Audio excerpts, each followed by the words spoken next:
Welcome to the Coffee with Karen podcast, a weekly chat show discussing everything from holistic health to current affairs from a mental, physical and spiritual perspective. Get your weekly cup of positivity with a sprinkling of woo-woo. Hey, welcome to the show. And today is Tuesday. And this is going out live on Mintwave Radio. So you can either ask Alexa or go to the website /Mintwave-radio to listen live and see the schedule for the rest of the week. Otherwise, if you're watching this on a podcast, then again, same website /podcast-network to see not just mine, but maybe some of the other podcasts are in the network. So download the app for Apple and Android and please subscribe to any that take your fancy. So today's episode is 122, and today we have Doug Brown, who is a sales revenue growth expert. And this is very special to me because he was one of my coaches a while ago. So I'm very happy to have him on here. And we're going to be talking about how to be in the top 1% earners. All right. And my name's Karen Roberts. I'm your host. We provide a platform for coaches, therapists, healers to get their message heard to the people who need it. So if you want to get in touch, go to the website. So Doug, thank you so much for taking some time out today to come and have a chat with me. Well, thanks, Karen, for having me on here. I'm really grateful. So Doug is the CEO of CEO Sales Strategies and Sales Revenue and Profit Growth Expert. He's the creator of the Top 1% Academy, where he trains business coaches, consultants, solo entrepreneurs, and salespeople how to get to the top 1% of earners through selling. Now, Doug, he has a very impressive resume. He's coached, consulted, and advised companies and thousands of people in business, including Enterprise Rent Car, Nationwide, Intuit, Procter & Gamble, CBS Television, and many others. He's also served as an independent president of sales and training for none other than Tony Robbins, Chet Holmes, and Russ Whitney, where he's raised the close rate on the sales presenter teams by a whopping 157%, as well as increasing sales for one of their product lines by 4,150%. I mean, wow, is that even doable? In his first 6 months of taking over, which resulted in tens of millions of dollars in extra sales over time. His sales acquisitions and sales revenue growth skills have helped him to sell music equipment to bands like Aerosmith, Boston, the Eagles, and others, becoming a top-selling sales rep for a $2 billion company, increased the company's close rate by 800. I mean, the numbers are just absolutely crazy. So I'm very grateful to have you on the show today, Doug. So first of all, top 1% earner. I mean, what are we talking about here?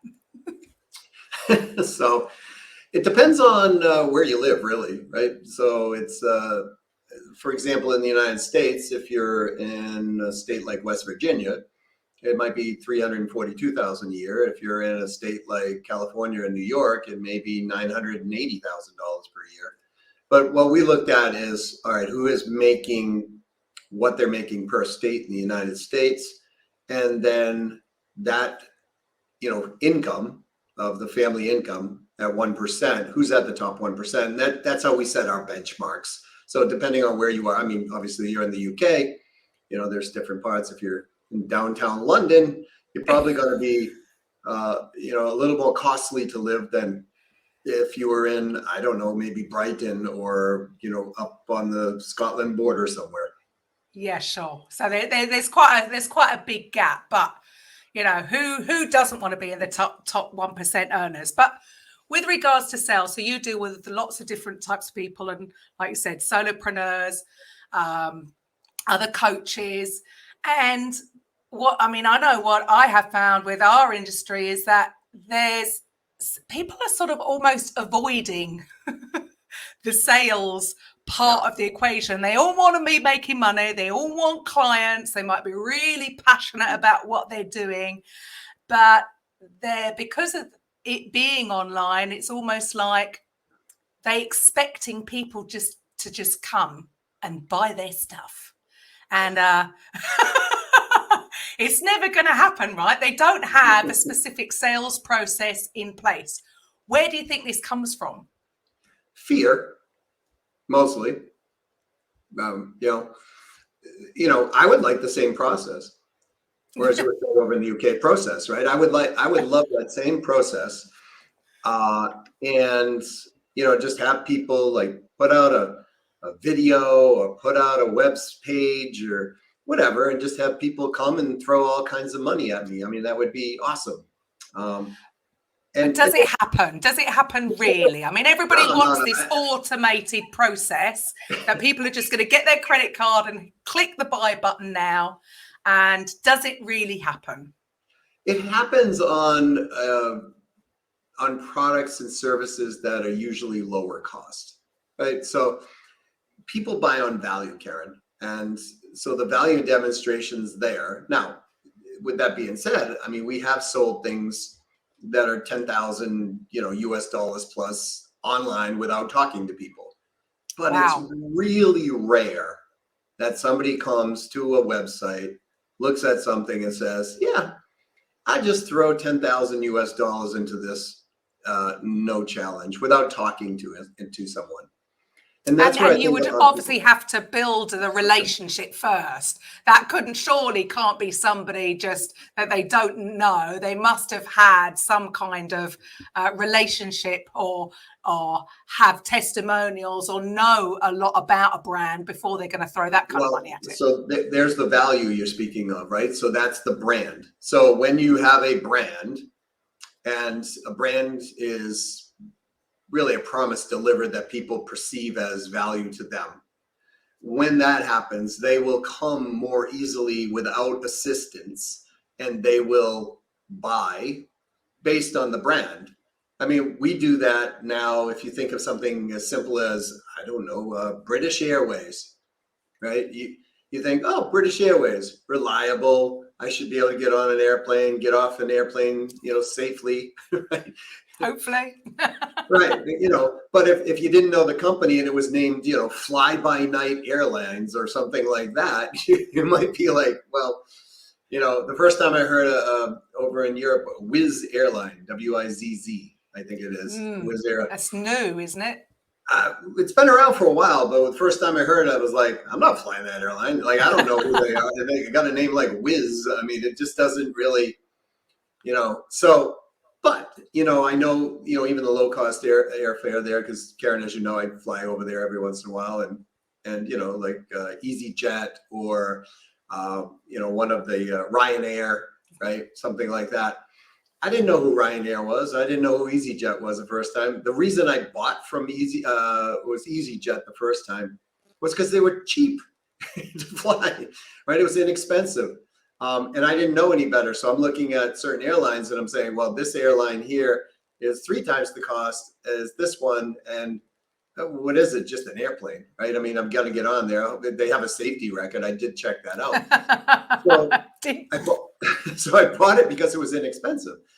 But then I got on there and it was like, oh, well, yeah, you got to buy your seat and you've got to pay for placement. And you want a water? Oh, that's 3.5, pounds. You want this, you want that, right? And it was like, okay, so this isn't so inexpensive compared to what I thought. No, cheap, right? So now I don't want to deal with the penny, nickel, dime type process of an airline. So now I look at it and I go, okay, I've flown like to Poland, LOT Airlines, or I've flown British Airways, or I've flown some major brand, and I know it's reliable, it's consistent. So will I pay a little more for a British Airways flight? Absolutely, I do all the time, right? Because they have the brand that in my head I know there's a consistent, delivery of something that I'm going to enjoy.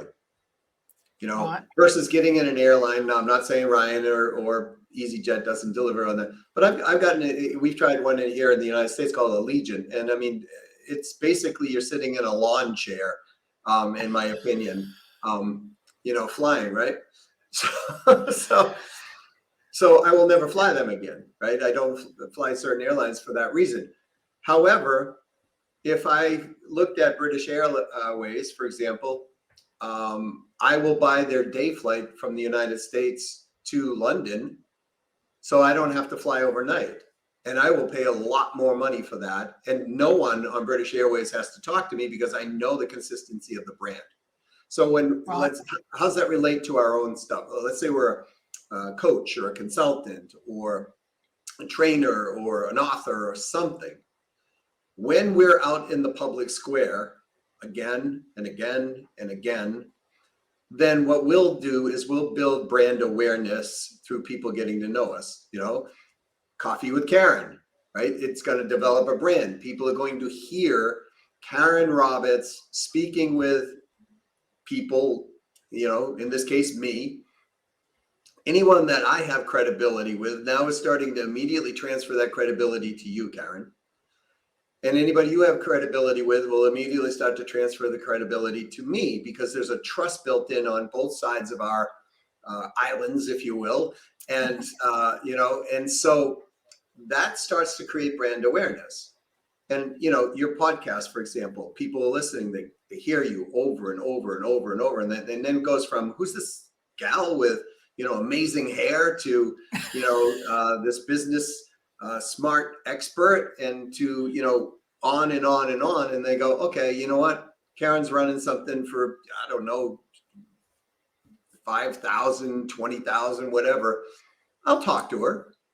Or, you know what, I don't need to talk to her. I mean, we have clients that, invest on a regular basis now, $2,500 to $5,000. They don't even talk to us anymore. They're just like, we know you, I know you, you know me, just give me the link.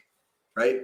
So in that case, then the brand makes sense. But people who are coaches, consultants, which I know are primarily, your audience, they've got to get out into the public square, so that when people go to Google them or Bing them or whatever search engine you want to talk about, that they pull up and they go, oh, okay, it's these people.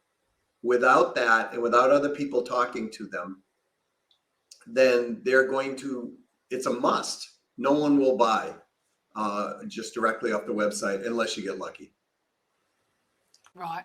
But so that's just part of it. So this is the thing, is that a lot of people seem to think that all they need to do is to create content and get the content out there, and that's going to be it. But what I'm hearing, what you're saying there is, yeah, that's part of it, because that's going to be validation or verification that you are who you say you are a real business. So it's part of the process, right? But it's not going to actually close them. No, in most cases, you're absolutely on target. It will not close them, because they're going to have questions. And if that content doesn't handle the questions, they need someone to talk with.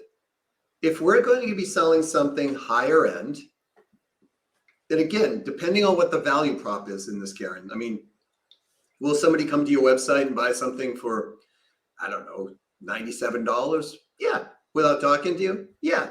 Why? It's not a very big risk in their head, right? And they might be like, whatever. But you add another 2 nines to that, 9997. They're not readily going to do that without a conversation. And so many people today are trying to, teach people, like, you got to leverage through technology. But what they're forgetting is that they're still dealing with human beings. And human beings have wants, desires, needs, fears, past bad experiences. All of this plays into the equation. And how do we solve those? Communication. Like any relationship issue ever gets solved through communication. I mean, part of the reason why I think the divorce rate is so high in the world is because they stopped communicating. The two people who were, said, oh, Karen, I love you, I'm going to be with you forever. Well, you and I have a better marriage, and we're not even married, right? Because you and I have known each other for years. So, but they after they make those vows to one another, things change and they stop communicating on a certain level. And I believe that's the crux of all great sales, because if somebody's married or somebody's with somebody and not even married, but they're with the other person, don't think you don't have to be out in the public square reaffirming the value of your relationship and the value to that other person, because that's I would say another mistake that people make, Karen, is they're not following up and they're not reevaluating the valuation of what they already had. Like a lot of people they'll sell a client and they'll just kind of forget about them when they sell them. And then they don't get the re-engagement campaign going. So they don't have the opportunity to deepen the relationship through other sales. So, those are one-trick ponies, as we call them in the United States. But do you think many people are just they're avoiding having these communications, right? They're avoiding having the actual conversation because they just want to automate the full process. And it's that's why they're falling flat on their face, basically. Well, I mean, I agree with you. I mean, I'll demonstrate it this way. A lot of people buy Apple products and services online because there's a brand, right? But why do they have stores? Why does Apple or Microsoft have a store? And why every time I walk by the Apple store at a location like a mall, is it mobbed with people? 100%. 100%. Because, you want somebody to talk to. And this is the thing. Sometimes online, you don't get enough information, or you might have a question that's not going to get answered, or you've got to, read through a load of jargon or watch a whole video to get the information you need. And you actually just want to ask the question to somebody and get it answered. Yeah. And a lot of times it's as simple as that. One of the mistakes I see companies making in general right now is they're trying to disassociate from their client base. And they do that through automation. And what's happening is the level of communication breakdown is happening to such a terrible level, in my opinion, that, well, it's not even in my opinion, it's fact. It's happening to such a terrible level that they're commoditizing their own value. I mean, if you're a coach and consultant or expert in some field, we'll call everybody experts. If you're an expert in some field and you're not communicating with someone, pretty much you're the same as any other expert out there at that point on the level. Now, just think about this crazy thought, Karen. Experts think they're the only person that prospective buyer is talking to. And so they think, don't need to communicate. But then they go and let's say they're looking for how to improve their sales, for example. There are a ton of sales trainers out there. I don't consider myself a sales trainer, but we do sales conversion training. I mean, Karen, you've been through it, so you understand, right? And if I made the assumption that they're not needing communication, and 5 other companies make the same assumption because they're talking to 5, myself and 4 other companies, let's say, how does the buyer make a decision because there's no differentiation? They make it on price or convenience. So if you want to be the low end, kick them out, at whatever low price type person, that model works extremely well. You don't have to talk to anybody at all. If you have a monopoly, that works great too, right? If you're the only electric company in town, so to speak, right? People have to go to the electric company. But let's say 4 of them won't talk to someone and I do talk to them, which we do. Now I understand what their fears, their wants, their desires, their needs, the opportunities they're looking for, how they're looking to do it. Are there any influences into the process?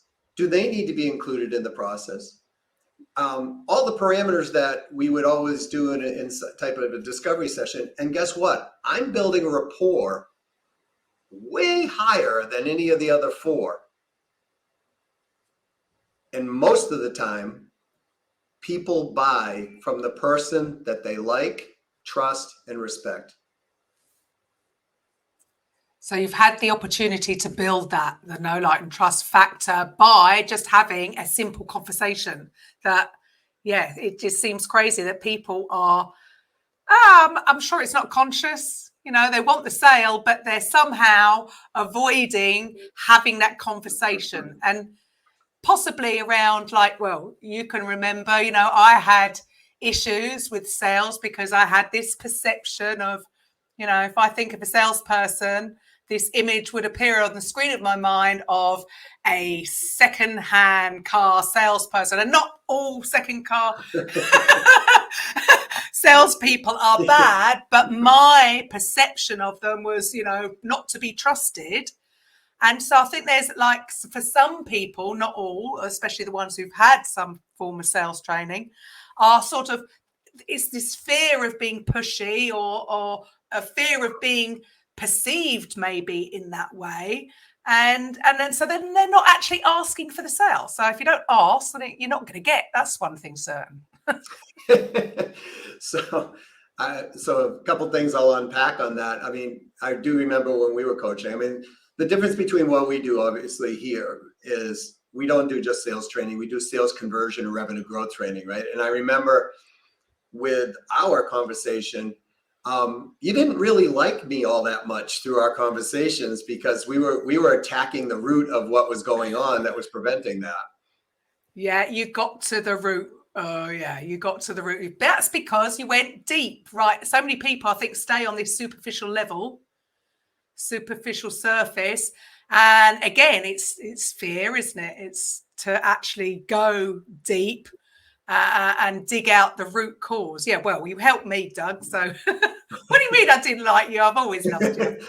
You might have liked me as a person, but you didn't like what we were going through. I remember. No, I didn't want to go through it. Again, I suppose we all try and run away from pain. It's a natural response. And we don't always want to face it, do we? But going back to, so salespeople, they want to be in the top earners. So what do they need to do? Well, they need to do what you did in a lot of cases, right? So that's why you are where you are today. And so, you know, when you talked about going deep, we have to ask the questions that make people go, what? You just asked me that, right? We have to be so different than not. So what do they have to do? A, they have to get themselves in an environment that's outside their own environment, in their own mind. That's A, okay? Because we all have this perception of ourselves. So if we look at it this way, there's the perceived person that we think we are. There's the perceived person that somebody looks at us and thinks we are. And then we are truly who we are. So there's three shells there, if you will. The perception of who we believe we are, the people who look at us and believe what they see, and then the true self of who we are. And so step number one is we've got to get to the truth and mirror all three of those profiles into one. So that when someone looks at us, I mean, Karen, you've known me for a long time. I am me. I mean, you know, we've hung out together in a pub. We've hung out, you know, in training, right? So I'm me. I haven't changed, and I won't, because we are selling ourselves.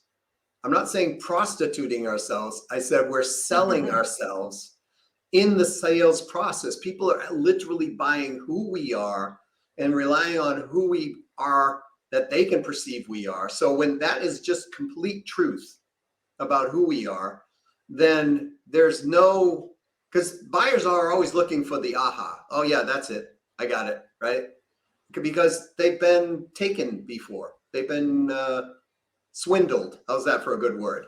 Right? Yeah. Right. And so when you are truly your authentic self and you are yourself, then there's nothing they're going to find that is going to be out of sorts. Now, maybe a person's personality might be out of sorts, but that's okay. That's you. And in that case, it's not win-win. So first thing is we've got to get to the truth and align ourselves. Okay. Second thing we got to do is we got to get very clear on who we're serving from their perspective. Why? too many people are trying to sell their products or services from their own buyer's bias. So, and Karen, that's why when we were training together and we were in a group environment, I was putting you all through like, okay, what are the 5, pains of the buyer? What are the 5 opportunities the buyer is seeking? What are the 5 fears that the buyer has, right? And I was always using a power number of 5. But the reality is that I was putting you all through those exercises so that you could get clarity on who is thinking what. So that when we align who we are with what they're thinking and our messaging is congruent between those 2 places, then all of a sudden sales happen magically. Because all we're doing in selling is we're selling the solution to a pain or selling the solution to an opportunity to another person. Well, sometimes within ourselves, we have our own inner sale going on. Should I be going to university? Should I not be going to university? Should I ask her out? Should I not ask her out? Right? We go through that type of thing. But for the most part, we're dealing with 1 or more people. And each one of those has all of those attributes. And what we want to do is align that conversation with our product or service that we offer. If it can truly help them, align that with what they're looking for and help guide them to the end point, which is a win-win. You do that over and over and over again, you will be in the top 1%. Right. But it's not going to happen overnight, is it? No, because the other part of being in the top 1% is we've got to generate enough qualified leads. I didn't say leads. I didn't say marketing qualified leads. I said sales qualified leads to have those conversations in order to have so many leads coming in that you can actually be qualifying out and qualifying in. So we have to be the master prospector and we have to be the authentic self and the true conversational conversion salesperson, if you will, or the sales individual in order to get to the 1%. That means we have to understand what drives what they're looking for. And in many cases, most people in most industries, they have a professional ROI they're looking for, i.e., in my case, revenue growth. And they also have personal return on investments that they're looking for. Maybe they're looking for higher repute. Maybe they're looking for, happier employees. Maybe they're looking for happier wife or happier husband or happier significant other, right? Whatever those are, we want to align those in the conversation. And then we want to map back the outcomes to all the objections and be able to have those conversations around that objection conversation to map to the outcomes in which they're looking for. So it's all conversational conversion, really, when it comes down to it. But it's and I know it's a little bit more complicated. I mean, this is something obviously that anybody can learn, right? They can all learn it, but it will take time because it is so complex and everybody is different, and they, different personality types are going to relate to, different parts of the conversation and which way you're going to do it. So there is a process to it that can be learned. But to get up into, the top 1%, yeah, you got to work at it. Absolutely. And as I said to you, it usually takes you 3 times longer than you figure, and it's going to cost you 3 times more than you figured. I use that so much because it is so. You were so right, Doug. Mind you, I should have listened to you maybe a little bit sooner because I still didn't. So then I lost a couple of years there. But yes, right. you were so right, because it's like any skill. I suppose we're all looking whenever we come across something new. We want to get there. We want to jump from A to B instantly. Sure. And like with learning everything, there is a process to it, and it's going to take time. Well, and it's usually a couple of year process, really, when it comes down to it. Like if somebody doesn't understand, or they're starting from a place, it usually takes a couple of years, because we've got to go through not only the process of what's a successful conversation or a successful client ascension path or conversion path, we also have to go through that part that you and I went through, which is how do we get ourselves back to our true self? And that part takes a little longer because most human beings will fight that process. No, I don't know what you're talking about, Doug. Well, I didn't say you were that conversion, Karen. I didn't resist anything. I don't know what you're talking. Yeah.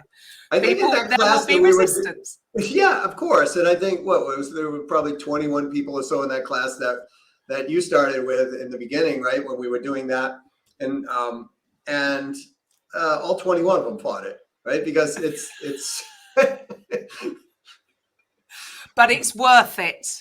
Yeah, it's worth it. You've got to go through it, and it's worth it in the end. But yeah, so with you, right, you have so is that your main thing now? You've got this Top 1% Academy. And how who is it that you're looking for? What sort of people are you really sort of, looking to come into this? Who would really benefit from this? Because not everybody's going to be ready. No, and I mean, and I don't want to sound arrogant or braggadocious, but anybody can benefit from this. I mean, I have CEOs of, multi-billion-dollar companies that I talk with, and, they're like, geez, I didn't know that, right? And so they can benefit from that because they can direct it downward into the sales teams. Because, a lot of companies are, especially now over the last couple of years with the pandemic, they're a little flat-footed right now on how do you sell virtually. And, they're grappling with that. So this, obviously this works virtually because that's really where the whole methodology kind of began was online, right? I mean, we were doing online selling before there was video conferencing. So we were doing it over the phone.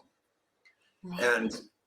And so, but my real target market has been morphing more toward those expert markets, right? The coaches, the consultants, the trainers, the agencies, and salespeople, right? And I teach from a business to business approach. So the reason I teach from a business to business approach is it works with business to consumer as well. And so, but if you try to teach business to consumer and try to put that into a business to business approach, it doesn't work well at all. So that's really the target market that I've been helping. And, Karen, you were part of that market, right? So, I mean, you understand what there's a gap. There's a gap. People need it, and they don't seem to be having it. All the focus seems to be on all the other stuff, all the fluffy stuff, as it were. But it's not actually bringing in the money. It's all about how, like you said earlier, about how people perceive them. So it's all about the, professionally done photos and having a, all bells and whistles website. But actually, the most important thing is surely getting money, getting clients in, and getting money in the bank, getting testimonials in so that you can go out and sell more. And I don't know, there seems to be a missing link. People are still avoiding it. Well, it's fear when it comes down to it, right? Because there's a few things that I can unpack there. I'm going to come back to marketing, in a moment, but it's fear. And why do I know this? Not because I'm so smart. It's just because I've worked with tens of thousands of people, and I can tell you across the board, this is what happens. It's fear. And that fear comes from our upbringing in most cases. So we learn behaviors from mom, dad, preacher, teacher, whoever, right? Friends. And we were rewarded for that, or we were handed the stick, the old carrot of the stick if we were horses. So, and the reality is we were also rewarded and we said, oh, that's great because we're being rewarded, but we were being taught the wrong thing. So let me give you an example. I witnessed this one time. Well, I witnessed it hundreds of times, but this one time stood out. I was hired by a company to watch their salespeople and figure out what was wrong with the sales process for them. So I'm shadowing these people, and we're sitting in an office, and this person, I won't name them, but this person had been speaking with this person, and they closed the sale. The owner of the company literally said, "Yep, I'll take it. I'll take it at this price." Now, the salesperson then went back and started renegotiating. I know your eyes are going, what? Yeah. Why would they do that? That makes no sense. They had the sale. They started renegotiating. And when they started renegotiating, it started creating doubt in this business owner's mind. And the sale unraveled right there. I mean, the buyer was like, got the checkbook open, give me the agreement, I'm going to sign it, here's the deposit. It was a pretty high-end sale too. And when we walked out, I said, "What was that?" They said, and they literally said, "What was what?" Oh, right? So they didn't recognize it themselves. Correct. So what happened is they grew up in an environment where their family negotiated for everything. And if they got the deal, they still negotiated down to a better deal. And they were rewarded as children for doing that growing up. Ah. And so these things become, I think the word is called scotomic, where you look at something and you see something else, or you can't see something, right? I think that's the psychological word for it. But the reality is that happened. Another time I was witnessing a real estate agent, and the sale on this house was a whopping $4 million. It was $4.2 million. And wow. Now, if you think about it, nice commission. Yeah, it's 6%, which is usually what they get. Now, they might have negotiated it down, right? It's not a bad payday. Now, not the real estate agent doesn't get all of that. They got to split it with the brokerage and the listing agent. But let's say they're getting 2%. Splitting hairs, Doug. You're splitting hairs. It's a nice commission. I'm watching this go on. The wife is going, "I love this house. It's amazing. Absolutely love this house." The husband's going, "I don't really know if it's for me," but the wife literally is walking him over, going, "Sweetheart, look at the pool out here. Can you imagine our children sitting out by the pool out here? We're having, barbecue, and we're having a great time, and you work so hard, and you come home and relaxed, and I've got everything ready, and we're just out as a family and the kids are swimming in the pool." And he's like, "Yeah, I could see that. That would be great." And then she's walking him around the house and see this room here, see the kitchen. This kitchen has X, Y, Z, and she's going through every single room with him, and he's still going, "I'm really not sure. This is just a fair amount of more money than I wanted to probably put it, buy the home for, right?" And they're going back and forth, and the wife's winning. And here's what the real estate agent says. The gentleman goes, "I just don't know. It seems like it's a very important decision we're making, sweetheart." And the real estate agent goes like this, "That's a really good point. I think you two ought to take a day or two to think this thing through. And I want you to just go home, talk about it, and get back to me and let me know." And if I could have kicked this real estate agent in the leg, I would have, right? Because here's what happened, Karen. 2 days later, they call her back. Now, I wouldn't have kicked her because it's a woman, but I would have kicked her back. 2 days later, they call her back. She goes, "Hey, have you made a decision?" They go, "Yes, we have." "So what did you decide?" "We decided to buy a home in that neighborhood." "Great. Let me come out and show you some other homes." "Oh, no, I'm sorry. We decided to buy a home in that same neighborhood."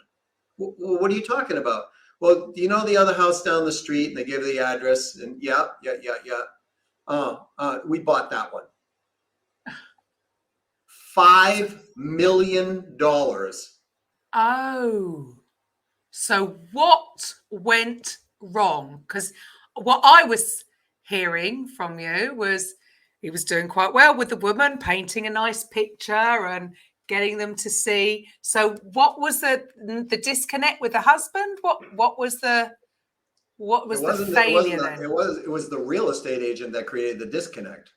Yeah, So, yeah. Was that because he wasn't dealing with the husband side of it and focusing on the wife, or? So if she had focused on the wife and the husband together, like, he wanted to buy something, he wanted to make the wife happy, he wanted the family, he wanted all of this, but there was something within that house that he was just kind of like teetering on, right? She never addressed that whatsoever. She never looked at that aspect of it at all.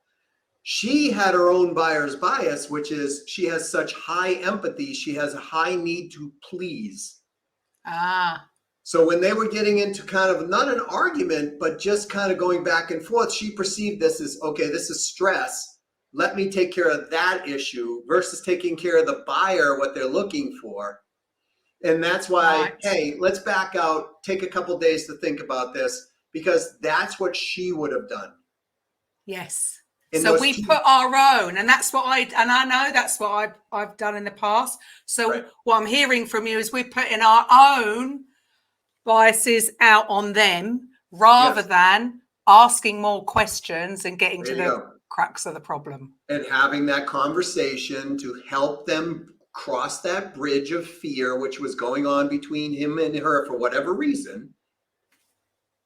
And obviously, that bridge of fear wasn't about money, because they spent $800,000 more. Yeah. Wow. And I mean, that's just it. I can see that in a lot of people, and especially who sort of we deal with, especially the therapists or healers, because they naturally want to please, and so again they're sort of avoiding that. But actually, and I know this is one thing that you taught me, is if you really think that is the right thing for them, it is actually your moral obligation to ask the uncomfortable questions, because maybe it is this fear, and I still struggle, I've got to say, because sometimes to ask a deeper question can feel a bit uncomfortable, but actually you're serving. And I think this is the mindset shift that so many need to make, is the fact that it's not about you. It's not about how you feel. It's about them. And actually you're serving them more if you do go deep. Like we just said earlier, you think I didn't like you when you were asking me the difficult questions, because it's uncomfortable. But was that the right thing for you to do? Absolutely.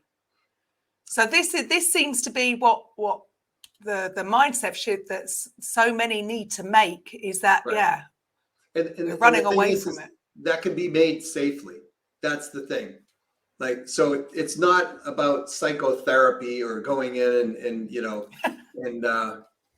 doing things that make you completely uncomfortable or vulnerable to a place where we feel unsafe, right? No. No one likes that, right? Well, maybe a few people like that, but I've never met anybody who likes that. I certainly don't like it either. It's about us being able to challenge in a logical way those things that we already know are holding us up. And I love in the group of what we were in, and what Kevin said to me. What he said to other people: you're not going to like him, but you'll get results. and because I know that for the benefit of people that go through our trainings anyways, if we don't help them cross that bridge, they can get all the technical skills in the world. I mean, think about that real estate agent, $4.2 million home at 2% commission. What is that, $82,000 on a commission? Yes. Right? So she had all the technical skills to get them there. But what she lacked was that one true authentic self piece in aligning it with what you and I were just talking about, being our true self. Now, if she had said something like, guys, I know this is a really important decision for you. It's your family. And I have high empathy on this issue that you guys are going back and forth, and there might be some unanswered questions. And I'd like to be able to clarify that. So, Joe, you feel comfortable, and Mary, you feel comfortable. Mary, it seems like you really want this house. Joe, it seems to me like you're kind of like not wanting the house, but you're not 100% sure. And then just start asking questions. Joe, what about this house doesn't appeal to you, right? What about this house does appeal to you?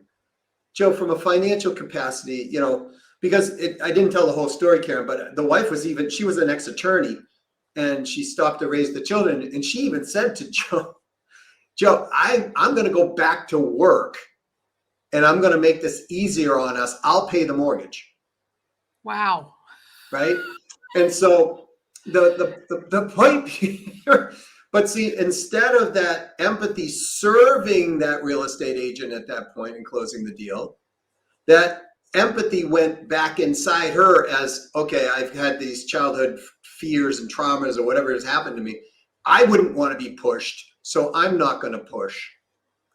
And she didn't have to push. She just had to clarify and help them cross that bridge of fear. So with healers and therapists, the nature is I want to help people, and that's wonderful. But if we leave them hanging, and we know they shouldn't have been left hanging, are we truly helping them? Or are we better off? I agree with you. Are we better off going the extra few rounds with them verbally, if you will, to help them understand that there is a new path, a new way out, and they can take it. Now, whether they do or not, that's another issue. But as long as we leave them in a better place than when they started with us, we're playing win-win. Right. And sometimes, I just sold a $10,000 3-month package for somebody. And I literally said to the gentleman something that made his ears kind of stand up and listen. And he said to me, because you had all these reasons why. Well, I can't do this. I've got my kids got, baseball coming up, and this is happening, and that's happening, and this happening. I said to him, how long have you been trying to accomplish what you're trying to accomplish? And he said, about 2 years now. I said, oh, that's interesting. I said, how long have you been lying to yourself? And he said to me, what? I said, either this is a priority for you or not, because I'd like to know. And we started talking about that. And as we got talking about that, he said, well, why do you say that? I said, well, let me look at it this way. If one of your children was upstairs and you had a broken leg and you couldn't get off the sofa, but the fire alarm went off and smoke started filling the house and your child was trapped in that bedroom, I said, I have a feeling you'd get off that sofa and crawl your way up there and jump out the window with your child if need be, cradling them to the ground. So you hit first. And he said, oh, absolutely. I said, why aren't you giving yourself or your business permission to be the same? And he said, oh my gosh. That's not the word he said, but he said, I had never ever thought of it that way. He's like, I'm not giving myself the opportunity. Right. And, so he went from, I can't do this because I have no money, to paying in full. Right.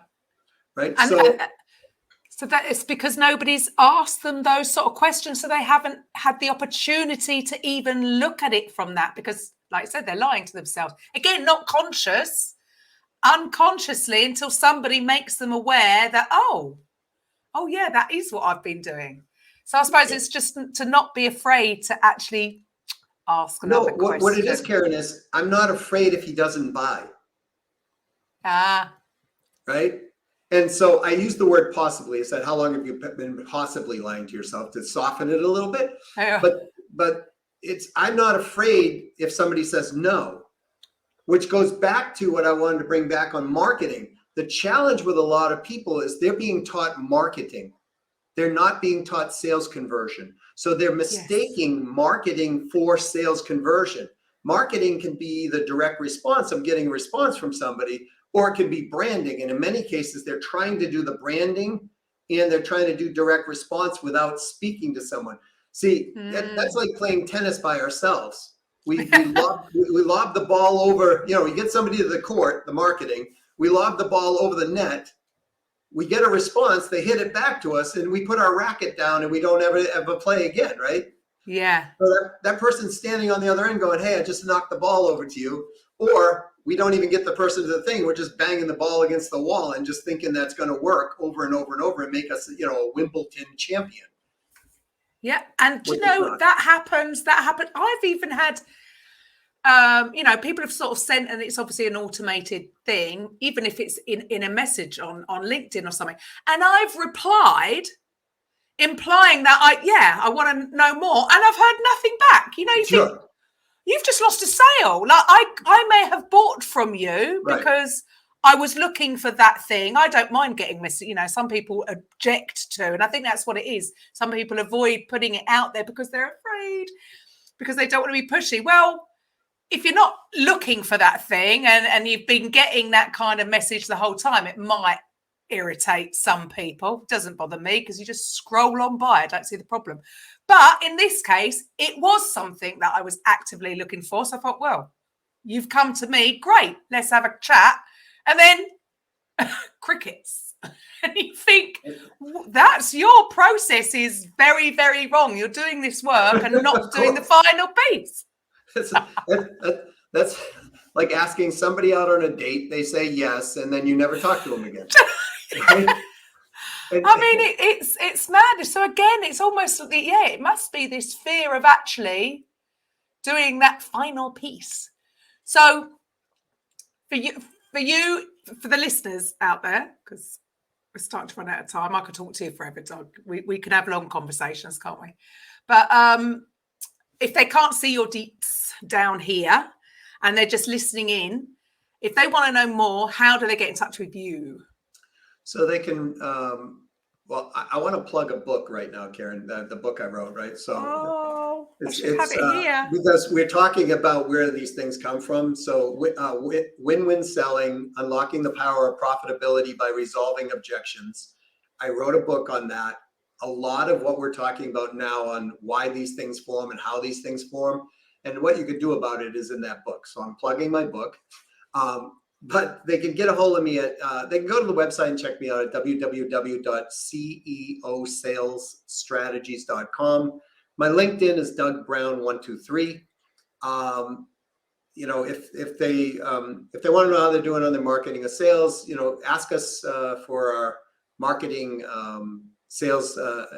marketing and sales checklist, if you will. It's an assessment they can take and they can find out, okay, I'm not that strong in this area, I'm strong in these areas. If they want to send me an email, doug@ceosalesstrategies.com. I may not answer it directly. We will answer it and then I'll follow up with you because I have two people, keeping my schedules. But yeah, those would be the best ways to get it. And then, I do have a podcast called the CEO Sales Strategies Podcast if they want to hear more about me. But all you have to do is type in Doug C. Brown, revenue growth expert, and I'll come up all over the place. Be there. Yeah. I've even got you in my ebook because a lot of the stuff that I'm teaching now, where did I get the idea from? Where did I get it from? I got it from Doug. Doug's helped me on my journey, and it's still a journey. But Karen, it always is, right? I mean, you and I just had this conversation. Like it always is. I have a very one of my mentors. He is 77 years old this year. And he's still actively doing, name is Alan Weiss. He's known as the Millionaire's Consultant, right? And he's constantly helping me. And still I'm learning and he's learning every day. He learns things from me. I learn things from you, Karen. You learn things from me. That's another attribute about a 1% earner. They are doing self-education in some capacity on a continuous basis, because they're always trying to get just that little bit better. I mean, if we go, down the football field and we get to the striker zone, and then we get just a little closer to the goal and a little closer to the goal and a little closer to the goal.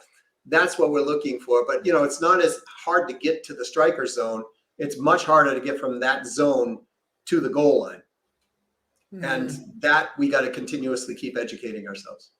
Oh, yeah, it's an ongoing journey. And the fact that you've got to practice. If you're not having the calls, how can you improve on them? If you're not having these conversations, how are you ever going to, if you're going to avoid it, you can't automate it all. I mean, we do live in a world where, we are, I mean, it's an absolute blessing with the kind of software and tools and things that we do have at our fingertips, but they're only doing a part of the process. Well, and come to the 1% Academy here. I mean, as well as I do, Karen, because you've been through it. I mean, we do lots of live interactive exercises together. And I think that's what so much is missing, because again, everybody wants to just, put you through a generic pre-recorded training, because that's it. They've built it once and they can just put it online. But that's what seems to be missing is having that interaction. And from my personal point of view, if I didn't have that ability to be able to practice the skill sets, you can only get so far from reading a book, watching a video, getting on a course, but without actual real live even role play, or even just sort of discussing ideas and verbalizing it and being taught in that way. And I really feel that that's what seems to be missing a lot. And I know firsthand that's what you excel at. Because technology was supposed to make people's lives easier, and it does. But I think what's happened is people are hiding behind the technology. Yeah. And when you're going to go to a high-end sale, because people talk about all the time high ticket sales, right? I mean, when you're going to go to a higher level sale, it has to involve almost every time conversations. I have, as you know, Karen, I have sold consulting arrangements, where we got $435,000 for a consulting arrangement over the phones, right? We closed it over the phones. We never met in person, but we had, about 6 conversations. Now, was that worth my time? Absolutely. So, right. So we, and this is what we teach. Obviously, we teach people how to do this, and you're a product of the product. I mean, I even remember, years back when you started, compared to what I can see now and where your life is gone. It's like a way different world, completely. And I'm not saying I did this, that my training only did this. You did your part, but what I am saying is that when people understand the pathway, that success path of how to do this, they realize it's not that scary and it's not that big of a deal. And they then start separating themselves from everyone else who's trying to be not that.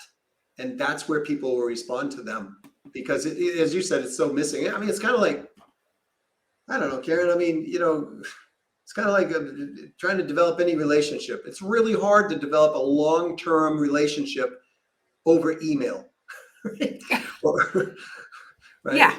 Absolutely. You need to, I mean, and I get it. That's why video is obviously a bit better, because you can get a feel of a person. But yeah, nothing's going to ever replace. So yeah, I think it's got to come back full circle. Yeah, we use these things to try and make our lives easier. And then we realize that, no, come on, people need that interaction, that personal interaction. Well, I know we got to go, but AI is not making it any easier for people, right? No. Yes, here we go. It's not making any. I just I had a vision appointment.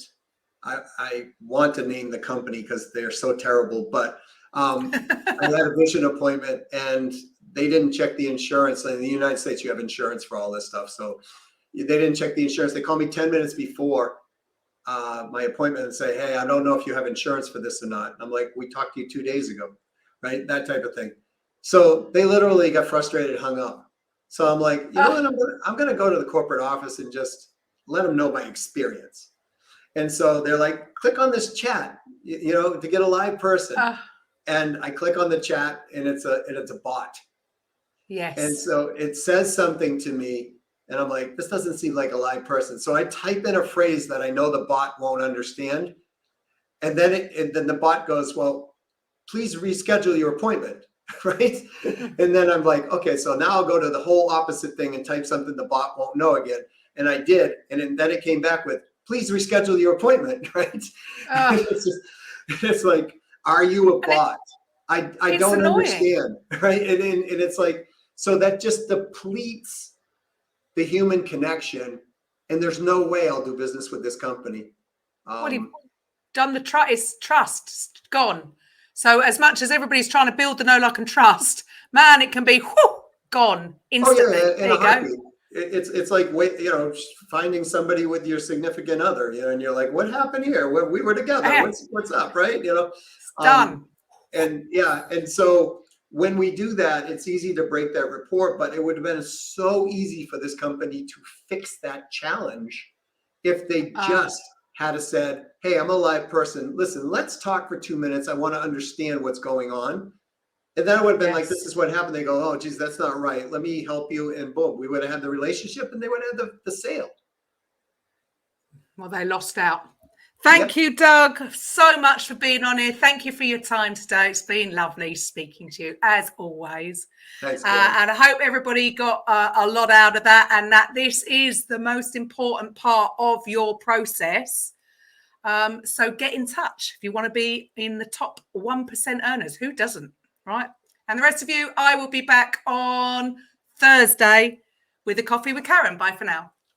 Coffee with Karen podcast, a weekly chat show discussing everything from holistic health to current affairs from a mental, physical and spiritual perspective. Get your weekly cup of positivity with a sprinkling of woo-woo.